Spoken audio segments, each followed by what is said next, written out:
Bienvenue à mon ciné balado, épisode spécial La bataille de Saint-Léonard, nouveau documentaire de Félix Rose. Vous êtes en compagnie de Patrick Marleau et Jean-François Breton. Salut Jeff. Salut Pat. Donc, Hi Patrick. Ouais, bonjour, hi.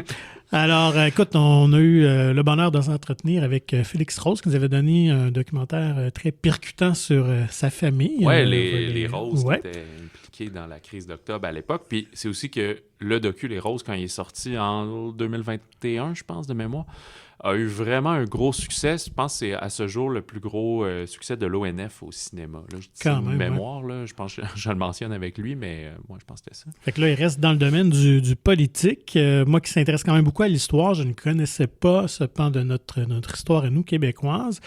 La bataille de Saint-Léonard qui se déroule à la fin des années 60 dans le quartier italien de Saint-Léonard à Montréal.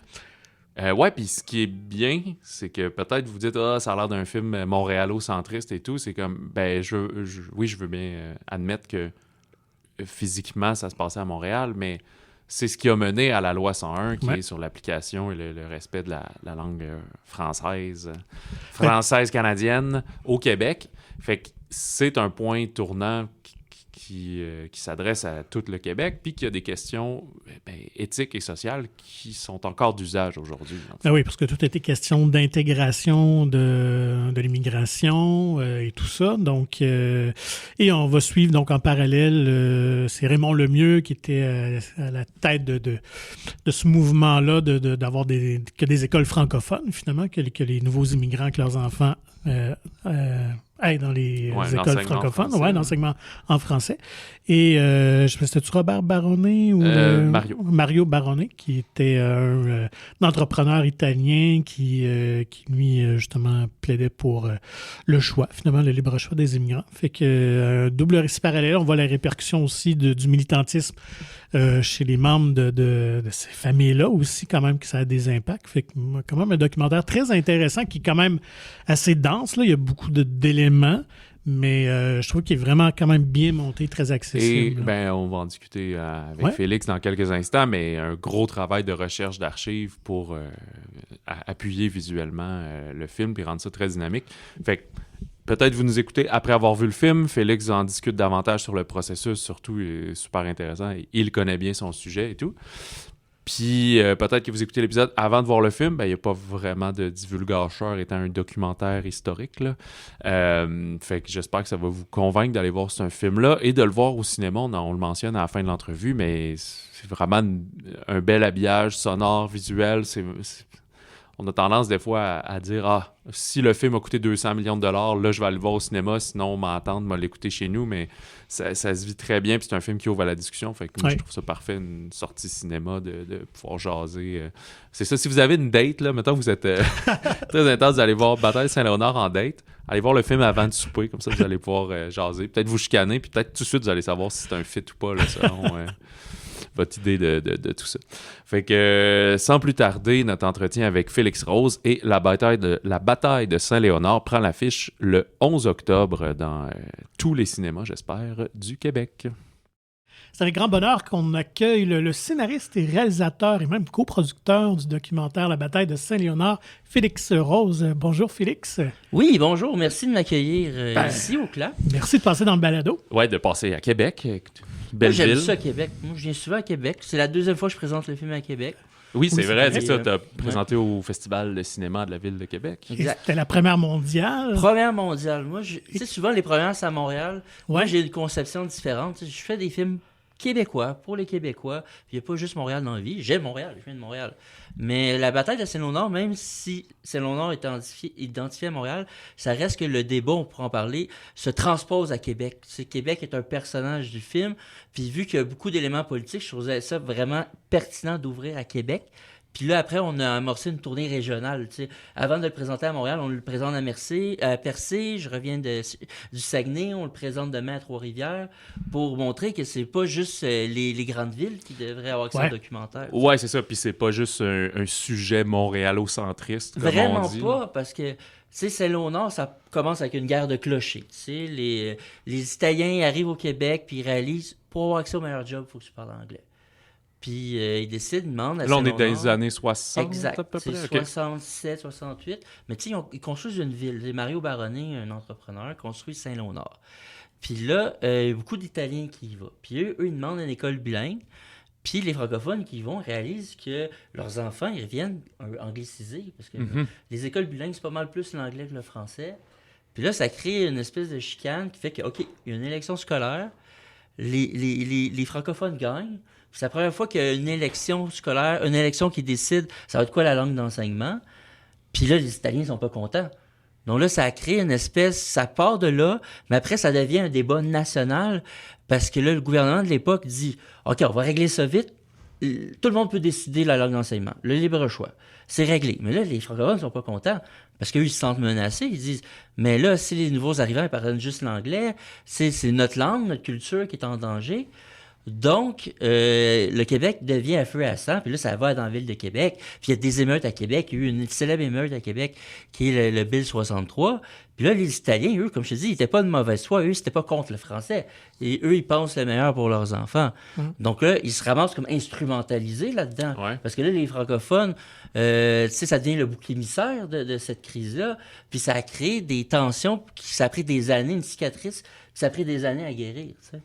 Est-ce que, je passe assez rapidement, pas à la fin, mais je t'entendais parler, puis c'est un débat qui est encore actuel aussi, Toujours. la peur de perdre la langue est une partie de notre culture, notre histoire, puis de dire, avec l'immigration, oui, c'est bien beau, mais parler français, le fameux bonjour aïe qu'on entend à Montréal, puis ces trucs-là, fait que qu'est-ce qu'on peut... Tu sais, c'est important, finalement, de savoir d'où on vient pour aller de l'avant, ou... Mais moi, c'est comme un peu l'essence de ma démarche. Tu sais, c'est tout le temps éclairer, dans le fond, le passé pour mieux comprendre le présent. OK? Parce que, tu sais, souvent, l'histoire, on a tout le temps à répéter les mêmes erreurs du passé. Puis peut-être que c'est un problème de transmission. Tu sais, au Québec, la crise de Saint-Léonard n'est pas connue. Pourtant, c'est ça qui mène à la loi 101. Puis la loi 101, on en parle à tous les jours, fait partie de l'espace public, mais il n'y a pas d'incarnation à la loi. C'est comme si elle avait déjà été là. Mais avant que Camille Lorrain fasse sa loi, c'est parce qu'il y avait un mouvement populaire qui amenait à ça, puis il y en avait un avant. Tu sais, le Québec des années 50, où tu étais obligé de parler en anglais au patron, tout ça, puis que l'anglais était l'outil partout, on ne veut pas revenir à ça. Donc, mais les jeunes, peut-être, ne sont pas conscients de ça, sont peut-être moins complexés par rapport à la langue, parce qu'ils n'ont pas vécu l'oppression de leurs grands-parents. Ce qui fait qu'au moins, ce film-là, au moins, permet de comprendre d'où ça part. Puis, tu sais, moi, dans la vie, j'aime avancer, j'aime pas reculer. Tu sais, j'étais à Percé, puis j'entendais des jeunes parler dans la rue, puis ils disaient, tu sais, la loi 101, là, il serait temps qu'on en revienne, là. Tu sais, le libre choix. Mais ça, c'est des discours des années 60, là. Tu sais.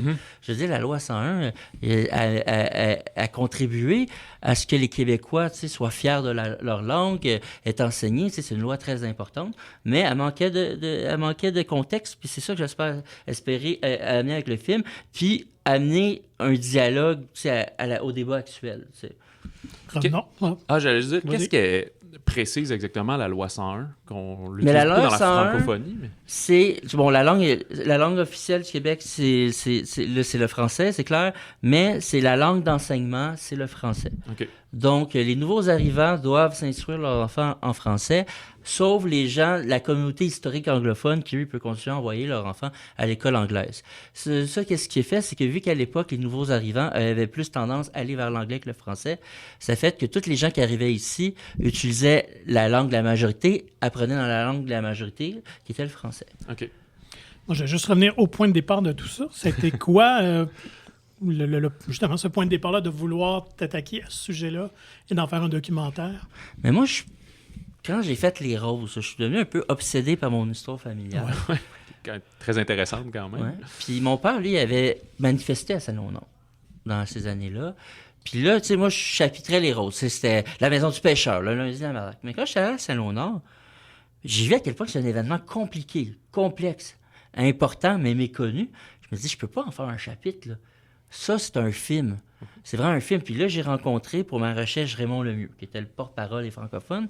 Puis c'était vraiment le leader, là, tu sais, des archives et charismatique. C'est un anglophone.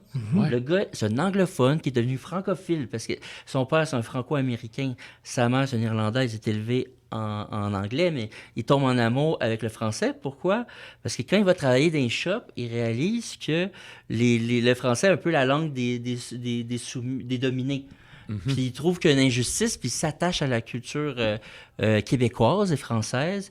Donc, il devient ce porte-parole-là. Puis là, l'homme que je rencontre en 2017, c'est un homme en fin de vie. Puis qui était oublié complètement, que personne ne se rappelle. Il me racontait son histoire. Il était beaucoup plus affaibli, un peu timide même. Et il est décédé peu de temps après. Et aucun média n'en a parlé.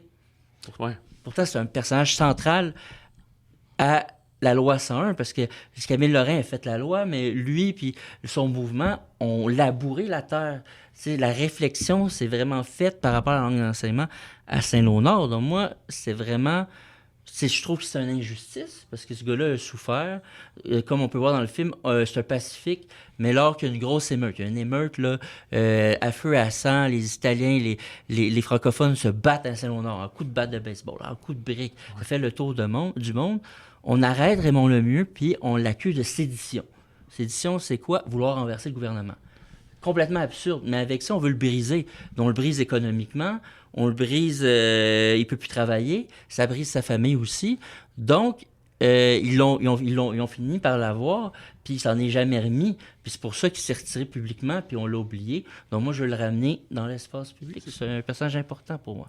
Mais on dirait que le film, comment il est présenté aussi, comment le film est monté, c'est qu'on voit ces deux personnages principaux que tu as nommés, Raymond Lachance. Raymond Lemieux puis Mario Baronnet. C'est ça. Mais fait qu'on les voit comme montés, pas comme une guerre de clochers, mais juste chacun, qu'est-ce qu'ils ont mené dans cette confrontation-là d'idées. Là. Mais tu sais, moi, à cause de mon histoire familiale, je m'intéresse beaucoup aux répercussions du militantisme et famille. OK. T'sais, donc, admettons, les gens, là, admettons, Baronnet, le mieux ont choisi. C'est des hommes de conviction, ils ont choisi de militer pour des camps différents. Mais les familles se retrouvent toujours au centre de ça, malgré eux. Ouais. Ils ne choisissent pas. Puis, comme je disais tantôt, le mieux, ça brisait la famille. Mais ça crée des traumatismes chez Baronnet, des attentats à la bombe, tout ça. Et, moi, je voulais pas, justement, antagoniser la communauté italienne. Non, c'est ça. Donc, moi, c'était bien important. Je veux que les Italiens aient une voix. Puis quand j'ai appris l'histoire de la Baronnie, je me suis dit, le gars, il a bâti la ville. C'est lui qui a bâti Saint-Léonard. Il était conseiller municipal, il était au cœur de l'action. C'était quasiment le vice-maire. Donc, j'appelle le fils. Puis je me dis, c'est pas ma zone de confort. T'sais. Félix Rose, je m'appelle quelqu'un de la communauté italienne. Je me dis, je pars de reculons. T'sais. Puis là, je l'appelle. Puis là, je lui parle de mon projet. Puis là, il est super emballé. Puis, quelqu'un qui s'intéresse à l'histoire de mon père, il est content. T'sais. Puis là, je lui dis, est-ce que tu sais je suis qui? Parce que je voulais pas qu'il l'apprenne par Internet. Il dit, non, t'es qui? Félix Rose, fils de Paul Rose. Silence. On n'entend plus rien. Là, je me dis, OK, c'est fini, il va raccrocher au nez. Terminé, plus de projet. Puis là, il dit, ouais. Puis là, il est comme pas fâché, il est pas offusqué, il est juste curieux, il me pose des questions, puis à un moment donné, il désamorce ça, puis il dit, tu sais, Félix, mon père aussi était controversé, tu sais, puis moi, je fais la différence entre toi et ton père, puis on va se rencontrer, puis je suis curieux, puis on est des bons amis. Puis il m'a donné accès à sa famille, la famille m'a fait confiance, puis tu sais, quand quelqu'un te fait confiance, tu vas être à la hauteur de la confiance qu'on t'accorde, donc c'est pour ça que j'ai décidé de montrer les deux points de vue qui se valent. T'sais, on comprend. Les francophones, on comprend de vouloir protéger la langue. Les Italiens, on comprend qu'ils veulent le meilleur pour leurs enfants. Puis à l'époque, l'anglais était incontournable. Ouais, donc, une fois que tu comprends ça, tu te dis, là, t'es plus les méchants et les bons. Là. T'es vraiment assez... Là, on est plus dans le dialogue. Okay? Qu'est-ce qui s'est passé à l'époque? Qu'est-ce qui n'a pas marché? Pour pas que ça repasse la même chose aujourd'hui. Parce que comme tu dis, il y a plein de parallèles aujourd'hui. Puis on veut... la violence peut arriver facilement. Donc, on ne veut pas revivre le Saint-Léonard 2.0. Non, c'est ça. Ouais. Donc, il faut apprendre des erreurs du passé. Puis pour moi, l'erreur de Saint-Léonard, c'est un manque de compréhension puis de communication. Parce que les francophones ont vraiment perçu la réaction de la communauté italienne comme un rejet. Comme quoi qu'on méprisait notre culture, notre langue, vraiment un rejet. Tandis que les Italiens ont perçu ça comme si on voulait leur enlever une liberté. Tu sais, ils arrivent en Amérique, le rêve américain... Et là, ils arrivent d'un pays en guerre, puis là, on leur dit, on vous enlève un droit, celui de choisir la langue d'enseignement. Donc, ça aurait pu être un dialogue, mais à cause de la réaction du gouvernement qui est allé vite, puis il a dit, on fait un bill pour régler ça, c'est là que c'est devenu la violence. Donc, je pense que c'est ça qu'il faut rééviter aussi. Puis moi, je pense que la solution est plus de, tu sais, il aurait fallu qu'il y ait une commission d'enquête, qu'il y ait une vraie réflexion, une vraie discussion mais c'est jamais arrivé, tu sais. Est-ce que tu penses que le décès de Daniel Johnson c'est un pivot. Ouais, c'est... Parce que le premier ministre Daniel Johnson était bon pour tempérer les situations. Donc, c'est un fin renard, un fin politicien. Donc, ça restait une bataille locale, puis ça restait une guerre de clochers. Mais quand Johnson décède subitement, tragiquement, son remplaçant, Jean-Luc Bertrand, lui, c'est complètement une autre personnalité. Lui, il veut régler les affaires vite.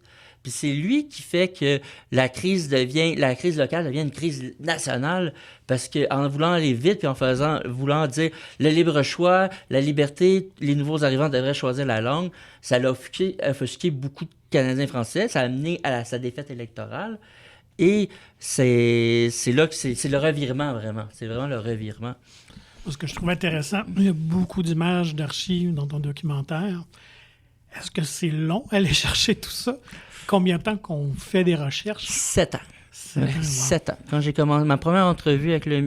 ma seule entrevue avec le MUS, il y a 7 ans, 2017. Puis, tu sais, en même temps que les roses, je creusais Celle-au-Nord, je suis un peu devenu fasciné par la crise. Puis, tu sais, c'est octobre, les roses, le défi, c'est... Tout le monde connaît la crise d'octobre, donc c'est la raconter différemment avec des images qu'on ne connaît pas. Donc, c'était creusé ailleurs. Tandis que Celle-au-Nord, personne ne connaît ça. Ouais. Donc, c'est plus trouver les images de cette crise-là qui a été oubliée de l'imaginaire collectif. Donc, ça a pris 7 ans. J'ai dû aller chez des particuliers, trouver des archives moisies dans les sous-sols, les faire numériser, les restaurer. Tu sais, au Québec, malheureusement, on a de la misère avec les archives. Tu sais, c'est mal catalogué, c'est pas numérisé. Donc, c'est des coûts aussi. Tu sais, j'ai été épaulé, tu sais, avec Picbois, puis là, Maison 4 Sœurs qui fait la distribution, de trouver le temps et les ressources pour pouvoir avoir les archives. Puis, tu sais, c'est 500 heures là, d'écoute. Moi, j'étais avec... Le montage s'est fait chez nous, tu sais, parce que je me suis blessé. Je me suis fait... J'étais supposé de me faire opérer au genou. Ils m'ont dit, dans 4 jours, tu vas être correct. Ça a pris 4 mois. Puis moi, je travaillais dans un bureau, un 5e étage, pas d'ascenseur. Donc là, j'étais comme mal pris. Puis là, le monteur avait déménagé chez nous. Ah ouais. On était tout le temps ensemble, puis on a bâti le film ensemble avec Michel. Moi, je trouvais les bijoux. Lui, il donnait une incarnation, il donnait un souffle. Puis c'est comme ça, c'est petit trésor par trésor, petit bijou par bijou qu'on a pu faire l'ensemble. Puis tu sais, moi, les archives, mon importance là-dedans, c'est ça qui donne une vibration. Tu sais, c'est ça qui te donne le feeling de l'époque, le sentiment de l'époque. Tu sais, le voyage dans le temps, je veux pas que les gens, ça soit juste du monde sur des chaises qui expliquent des affaires. Je veux qu'on ressente. Puis ça, les archives, quand tu trouves les bonnes, ça te permet d'aller là, tu sais. Est-ce que, tu sais, il y a différents types de documentaires. Des fois, c'est quelqu'un qui va suivre Céline Dion pendant 1 an puis faire un topo de ça. Toi, comme c'est historique, tu sais déjà un peu c'est quoi la fin de l'événement. Fait que est-ce que tu construis un peu tes entrevues puis tout ton montage en fonction de où tu veux te rendre à la fin, ou tu vois quand même comment les entrevues te portent puis dictent un peu la narration de ton récit? C'est un mélange des deux, parce que moi, je fais beaucoup de recherches. Tu sais, souvent, les entrevues, je les fais, tu sais, des fois, il y a des personnes, je crée une relation avec les gens, parce que souvent, moi, je travaille pas avec des politiciens, tu sais, du monde qui sont habitués à la parole, tu sais, avec du monde qui sont pas habitués de faire la caméra. Puis pour ça, pour pas qu'ils se barrent, il faut créer un lien de confiance. Donc, je les barre un lien de confiance. Donc, souvent, leur histoire, je la connais avant de faire les entrevues. Et une fois que je sens qu'ils sont prêts, la confiance est là, là, je fais des entrevues, mais je sais où je m'en vais, puis je connais l'histoire. Mais des fois, tu sais, moi, vu que j'ai pas un mode formel, tu sais, un peu comme vous, là, j'arrive pas, puis je dis pas, bon, dites vos questions, tu sais, dites mes questions dans vos réponses avec une caméra. Tu sais, moi, ma caméra, elle bouge. Donc, moi, j'utilise le mode de la conversation. Ce qui fait qu'il oublie la caméra, c'est moins comme formaté, et des fois, il y a des émotions que tu n'avais pas prévues qui vont. Ou tu te dis des trucs qui t'ont pas dit avant, mais la caméra amène une magie où là, il décide d'y aller. Donc là, tu peux être surpris. Mais globalement, le grand portrait, tu sais, avant, je sais où je m'en vais. Tu sais. Ouais, la scène avec, j'oublie son prénom, mais Madame Lemieux, Oui. puis ses 2 enfants, puis qui regardent Oui. des photos de mariage de l'époque, puis qu'on sait que ça a fini quand même difficilement pour leur famille. C'est super touchant et très vrai, là, ces scènes-là. Tu sais. Non, exact. Moi, j'ai juste lancé qu'est-ce qui t'a le plus surpris, justement, en faisant ton documentaire? Mais moi, c'est sûr que la communauté italienne, tu sais, du côté des francophones, c'est mon histoire. Tu sais, Raymond Lemieux, moi, j'ai grandi là-dedans. C'est sûr que le côté italien, je le connaissais pas. Donc, m'avoir mis dans la peau de la communauté italienne, puis voir à quel point que ça a été dur, l'immigration. Voir aussi que, c'est des ouvriers, là, comme ma famille, là. C'est des Italiens qui arrivaient, tu travaillais dans la construction, c'était vraiment des ouvriers. Puis, ça m'a permis d'empathiser avec eux. Ça a permis d'éliminer mes préjugés. Parce que c'est sûr que, t'as l'impression que les Italiens s'associent juste à un parti, le Parti libéral, puis tout ça, t'as des préjugés comme ça. Mais, en parlant avec eux, j'ai pu les comprendre. Puis, je suis pas plus d'accord. Moi, je pense que la loi 101 est une grande loi. Mais là, en comprenant leur réalité, là, ça fait que OK, il était pas contre nous autres, dans le fond. Puis c'est ça que j'ai aimé. Ça m'a permis d'éliminer mes préjugés. C'est ça. Puis, je pensais à ça tantôt, tu as parlé d'à peu près 500 heures d'archives, de travail et tout. Fait que j'imagine que c'est pas ton emploi à temps plein de travailler sur un documentaire. Tu vas t'étonner.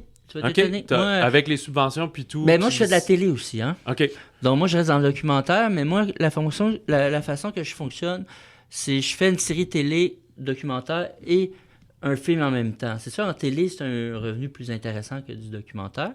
Donc là, j'ai fait une sortie récemment, une série télé qui s'appelle Offenbach versus Corbeau, qui était sur Vrai, qui va être diffusée à la TVA, qui parle de langue aussi, mais du niveau culturel. Tandis que Saint-Léonard, moi, je voulais aborder la langue, mais du niveau plus politique. Ouais, social, politique. Donc il y a comme un complément. J'ai fait les deux en même temps. Donc le fait de faire 2 projets en même temps, ça me permet de vivre correct. Là. Puis est-ce que tu sais déjà sur quoi tu t'en vas prochainement? Faut-tu que tu ailles un prochain film documentaire? Tu sais, ça fait partie de ta vie de tout le temps travailler sur quelque chose? Ça fait comme 10-12 ans que tu as été sur les Roses, puis après Saint-Léonard. C'est comme par passe. Saint-Léonard, j'ai fait ça pendant des années, puis je travaillais sur une série télé qui s'appelait Le Dernier Felkis, qui était sur l'assassinat de Mario Bachand. Donc j'ai fait les deux en même temps. Puis après, je me suis retrouvé devant rien. Je savais pas quoi faire. Saint-Léonard, j'avais une institution parce que j'avais fait l'entrevue, tout ça. Puis là, à un moment donné, je me suis intéressé au rock québécois. Je sais pas pourquoi. Ça m'a amené là. T'sais. J'avais rencontré Pierre Hell. Je trouvais le gars fascinant. Oui. Puis ça a été comme... Saint-Léonard moins, mais Offenbach versus Corbeau, c'est comme une bulle au cerveau. Puis j'ai passé 3 ans avec des rockers qui sont pas si différents que des Felkis. Okay. Il y avait quand même, au niveau du langage, il y avait quand même des similitudes. Mais là, je suis à la même étape. Là, je travaille, là, Saint-Léonard, là, je veux que le film vive, je veux juste qu'il voyage. Là, je mets toute l'énergie là-dessus. Mais après, je reviens comme un peu à zéro. C'est quoi la suite? Donc, c'est sûr que, comme une angoisse existentielle, j'essaie pas trop d'y penser présentement. T'sais. Puis, curiosité de cinéphile, là, Félix qui travaille sur le Québec, la langue, l'histoire politique. C'est quoi ton genre de film, sinon? T'es-tu comme un gros fan de Transformers, puis on sait pas ça? Puis... Moi, je suis un cinéphile, puis le monde pense que je suis snob parce que je fais du doc. Mais tu sais, moi, je fais du doc... Brisons les tabous. Ouais. Je fais du doc qui reprend des codes de la fiction. Parce que moi, j'ai commencé en fiction. Je travaillais sur une web-série, j'étais scénariste qui s'appelait Temps mort. Quelque chose de post-apocalyptique, tout ça. Okay. J'aime le genre. Puis des fois, je me fais un ciné-club là, avec des amis. On regarde les vieux Arnold. Là, non. Mais je suis un cinéphile. Là, j'ai écouté du Godard comme j'ai écouté du Steven Seagal. Là. Oui, c'est ça. Je veux dire... En plus, on a à peu près le même âge, fait qu'on a grandi. Les mêmes référents. C'est ça, Schwarzenegger, la guerre Schwarzenegger-Stallone. Puis tu sais, ma fille, elle a 6 ans, puis là, je suis en train de tout lui faire découvrir les films de mon enfance. Labyrinthe, Beetlejuice, on est allé... Okay. Donc, tu sais, moi, je suis ouvert, là, j'aime ça, j'aime le cinéma, puis... tu sais, je pense pas qu'il devrait y avoir un seul type de cinéma, là, tu sais. Puis le documentaire, si j'en fais, c'est parce qu'au direct, c'est... Moi, j'aime la réalité, j'aime jongler avec la réalité. Tu sais, la fiction, c'est le fun, tout vient de ta tête, mais le documentaire, c'est comme, tu t'adaptes. C'est pas toi qui lis, tu sais, t'as une vision, mais c'est comme, t'essayes de capter quelque chose. Ouais, OK. Puis c'est tout le temps ton sujet qui t'emmène quelque part, puis j'aime ce thrill-là que tu retrouves pas en fiction. Mais est-ce que tu penses qu'un jour, tu ferais peut-être une fiction historique ou quelque chose de même? Ou... Je ferme pas la porte. Okay. Là, je suis pas là. Présentement, je suis pas là. Mais écoute, moi, j'aime la fiction, je regarde beaucoup. Puis c'est ça, là, je veux dire, les documentaristes, là, on n'est pas genre du documentaire. Puis je sais, non, je veux dire, on est des cinéphiles. Vous êtes du vrai monde, là. Oui, puis tu sais, moi, je me bats. Pour moi, là, tu sais, écoute, ça avait été une grosse affaire. Les Roses, on n'avait pas de nomination. C'est aucune. Oui, c'est vrai. Puis ça a fait un tollé. Il n'y avait pas eu parce que Twitter qui s'était enflammé. On avait 0 nomination. Puis tu sais, ça avait un film qui avait bien marché. Oui, il y a comme plus de 200 000. Je pense que c'est le plus gros succès de l'ONF. Oui, en tout cas des dernières années. Pour un documentaire en général et tout. Là. Puis normalement, il y a une nomination qu'on aurait dû avoir de façon mathématique. C'est le prix du public parce que c'est les 5 box-office. Mm-hmm. Nous, tu sais, les Roses avaient été un phénomène. Là, on était allé au goût du jour, tout ça. On était dans le top 5 du box-office. Mais on n'était pas là. Puis là, il y a du monde qui se sont signés. Mais pourquoi les Roses n'est pas là? Puis là, le Québec Cinéma avait dit à l'époque, on ne fera pas de documentaire. Mais pourtant, le documentaire, c'est un film. Puis c'était la première fois que tu avais un film documentaire qui se rend au box-office. Oui, c'est ça. Puis là, on ne fera pas de documentaire. Donc là, il y a eu des artistes, il y a eu une pétition qui fait qu'à un moment donné, ils ont dit, OK, on va mettre tous les films, le monde, on va tous faire les films québécois qui sont sortis, on va faire un premier tour, vous allez voter. Le monde a voté, puis surprenamment, 2 films sur 5, c'était 2 documentaires. Okay. Les Roses et Je m'appelle Humain. Oui. Et Les Roses a gagné le prix du public. Puis moi, qu'est-ce que j'avais dit? J'ai dit, tu sais, premièrement, c'est public. Tu sais, le documentaire, c'est pas un sous-genre. Premièrement, c'est un genre fondateur. On l'a quasiment inventé, ce genre-là. Le cinéma direct, là, c'est des pionniers comme Brault, Perrault. Tu sais, je veux dire, notre cinéma est connu partout dans le monde. Tu sais, l'équipement léger, tout ça, ça part d'ici, là. Donc, ça fait partie de nous. Et pour moi, faut le remettre de l'avant. Puis les gens aiment ça, du documentaire. Avec les plateformes de diffusion, le monde en regarde bien plus maintenant. Oui. Là. Mais là, il faut ramener les gens à dire, OK, déjà, amener quelqu'un au cinéma, c'est difficile pour une fiction. Un documentaire, là, c'est une difficulté de plus. Ouais. Mais dire, oui, un documentaire, c'est pas juste informatif, ça peut être une expérience cinématographique aussi, qui se vit en salle. Nous, tu sais, il y a les archives, mais il y a le son, là. Il y a recréé des sons, des archives, tout ça. Puis pour moi, c'est un film avec la musique qui se vit en salle si tu veux pas être capté à 100%. C'est sûr que moi, je regarde beaucoup de trucs sur ma tablette puis chez nous, mais quand tu l'écoutes avec la brassée de lavage puis ton téléphone, tu sais, c'est pas le même genre d'implication. T'sais. Ouais, puis c'est probablement le genre de film aussi que tu manques 5 minutes, c'est assez drastique, là, contrairement à d'autres que c'est tu peux aller aux toilettes pendant Betelgeuse puis tu vas être correct probablement, mais c'est ça. Oui. Ben, je veux pas dénigrer tous les autres films, puis non, c'est pareil. Alors, mais moi, j'ai beaucoup apprécié le montage et c'est vraiment bâti un peu comme un thriller politique. Là. Il y a vraiment un crescendo qui est super intéressant. Puis je pense que le film va susciter beaucoup de discussions. En tout cas, moi, dans ma famille, j'ai une tante italienne qui vient de Saint-Léonard. Wow. Et c'est certain que je vais lui en parler la prochaine fois que je vais le voir parce qu'elle a grandi dans les années 60-70. Fait que c'est sûr qu'elle a connu ça. Oui, c'est certain. Là, fait que je suis vraiment curieux de voir comment elle va me parler de cet événement-là. OK, fait que peut-être sa maison familiale, c'est Baronnet qui l'avait vendue. Il y a des bonnes chances. Un duplex, est-ce qu'elle vivait dans un duplex? Non, c'était une maison, familiale. Il en faisait des maisons aussi. Il a fait beaucoup de maisons. Parce que lui, tu sais, c'est un commerçant, mais en même temps, il y avait une conscientisation. Tu sais, il aimait la communauté italienne, puis il assouplait les... Parce que, comme je disais, les Italiens étaient plus pauvres que les Canadiens et les Français, mais il les encourageait à devenir propriétaires. Ouais. Et il assouplait les hypothèques. Puis même, il était un peu slack sur le loyer, ce qui fait que beaucoup de gens assez pauvres qui sont devenus propriétaires. Puis, 50 ans plus tard, ils ont vendu leur duplex à plus d'1 million de dollars. Mm-hmm. C'est devenu un revenu. Là, donc, Baronnet il y avait vraiment un attachement par rapport à sa communauté. Puis, Saint-Léonard, c'était un rêve. Là. Lui, il voulait faire une ville italienne. Oui, c'était assez fou. Je suis allé lire un petit peu, justement, sur tout ce sujet-là. Puis, Saint-Léonard est passé comme de 300 habitants à 15 000 en même pas 10 ans. Là. Okay. C'est hallucinant. La ville s'est construite en quelques années. Avant, c'était des coops d'habitation. Mais aujourd'hui, là, ça prendrait... Écoute, le gars, il a construit une ville en quelques années. Là. Puis, tu sais, c'est sûr que c'est un choc. Il y avait des agriculteurs, il y avait des gens de la coop d'habitation que eux, c'était un côté plus communautaire. Là. Ils voulaient pas avoir des trucs trop hauts. Ils voulaient avoir leur terrain. Puis eux, ils arrivent massivement. Puis en quelques années, les Italiens deviennent 40% de l'habitation. Là, ils demandent des services en italien. Ils veulent, tu sais, au début, c'est des niaiseries. Ils veulent que les arbres soient comme coupés comme en Italie, en rond. Okay. Non, ça commence un peu de même, là, un peu un choc culturel, dans le fond. Mais en même temps, il y avait quand même des similitudes. Les Italiens, c'est des catholiques, tu sais, au niveau des valeurs, il y avait beaucoup de connexions. Puis moi, les gens de Saint-Laurent me disent, la famille Baronnet, c'est nous, là, quand t'es jeune, là, on s'en sortait bien avec les francophones. On jouait avec eux dans la côte, ça, c'est à Saint-Léonard. Moi, les enfants les plus vieux là, de la fratrie Baronnet, ils me disent, nous, on avait plein de relations avec les francophones, les plus jeunes, qui sont après Saint-Laurent, ils disent, mais nous, c'était pas nos amis, là. sais, c'était comme les tensions étaient là, on s'insultait. Ah ouais. Donc Saint-Laurent a vraiment coupé. En tout cas, la crise de Saint-Laurent a créé une coupure, une rupture, tu sais.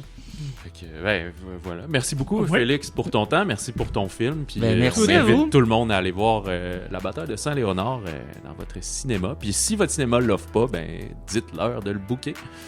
Voilà.